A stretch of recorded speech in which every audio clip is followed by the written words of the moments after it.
यह कहानी है एक 12 साल के बच्चे मनोज की, जो उत्तराखंड के एक छोटे से गांव में अपने माता पिता के साथ रहता था।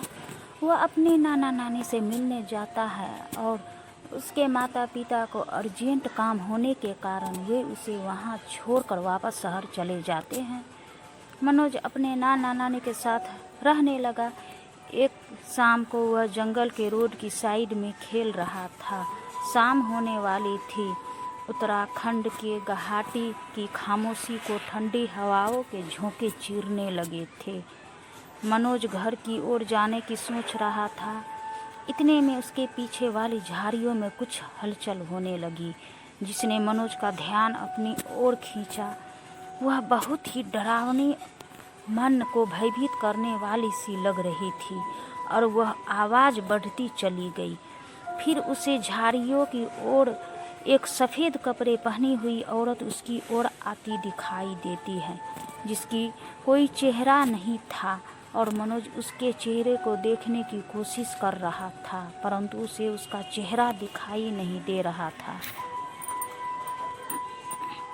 उसकी डरावनी मुस्कान और उसकी बहुत अधिक डरावनी आवाज़ से अनुज के पैर वहाँ पर जम गए।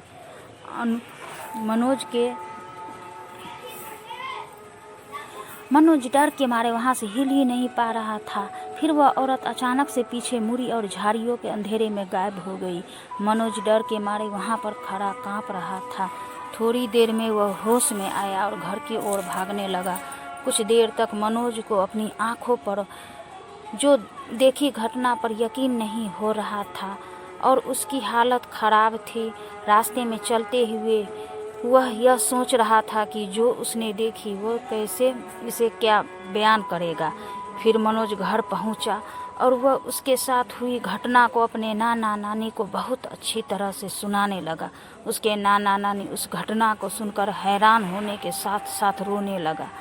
अनुज अपने नाना नानी के रोने का समझ नहीं पा रहा था। कुछ देर बाद मनोज की नानी ने मनोज को खाना खिलाया और उसके नाना बिना कुछ बताए घर से बाहर चले गए।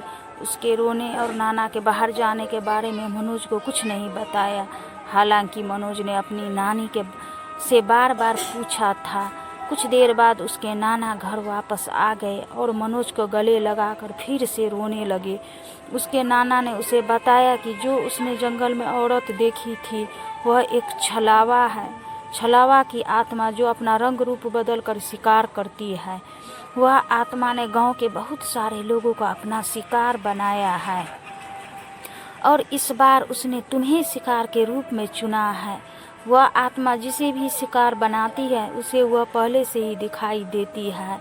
यह वो उस आत्मा की खूबी है और जिसे वह शिकार के रूप में चुनती है उसे यह या तो गायब कर देती है या उसे मार देती है। वह किसी बहाने से उस व्यक्ति को जंगल की ओर बुलाती है। फिर उस व्यक्ति के साथ क्या होता है किसी को मालूम नहीं है और आज तक किसी को मालूम भी नहीं लगा है जो वो क्या है।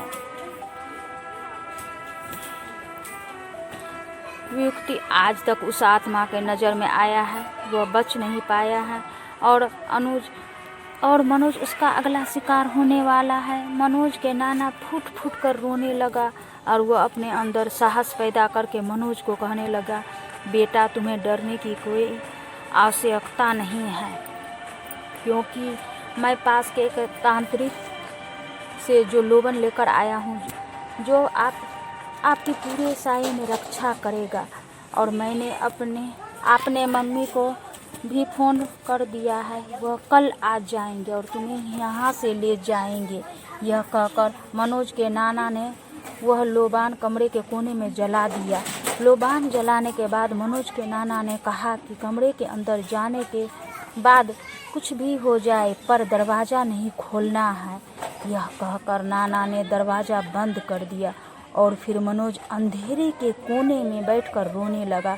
वह कमरे में बैठा हुआ सोच रहा था और उसे अपने नाना नानी के रिएक्शन को देखकर कुछ समझ नहीं आ रहा था और जो उस आत्मा को हुआ हादसा था वह उसके दिमाग से नहीं निकल पा रहा था।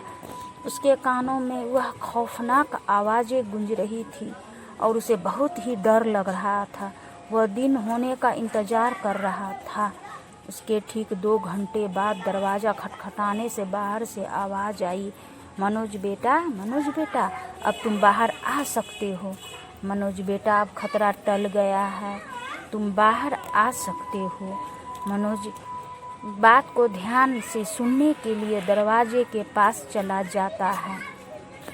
फिर उसे नानी की बताई हुई बात याद आ जाती है कि कुछ भी हो जाए परंतु गेट नहीं खोलना है। इतने में ही उसके कमरे में से बहुत गंदी बदबू आने लगती है। फिर उसने अचानक से पीछे मुड़कर देखा तो वह बदबू उसी लोबन से आ रही थी। अनुज बहुत घबरा जाता है और फिर वही गेट के बाहर से आवाज़ आती है और वह इसी डर से वहाँ पर बेहोश होकर गिर जाता है। अगले दिन मनोज के माता पिता उसे वहाँ से ले जाते हैं और मनोज के नाना नानी फिर चैन से रह पाते हैं। उन्हें ऐसा लगता है कि मनोज की मौत के मुंह से बचा लाए हैं। मनोज के साथ घटी इस घटना के बाद लगभग 1 साल बीत जाता है। अब मनोज इस सदमे से बाहर निकल चुका है, लेकिन वह फिर कभी अपने नाना नानी के पास नहीं जाता। हालांकि उसके अपना नाना नानी से गहरा लगाव है, परंतु उसके घर वाले मानते हैं कि वह अधिक तक पूरी तरह से ठीक नहीं है। इसीलिए मनोज के पिता गांव जाकर वह लोबान लाते हैं जिसे उसके नाना अपने घर पर जलाया करते थे। मनोज के पिता उसे अपने घर में प्रतिदिन सुबह जलाते हैं।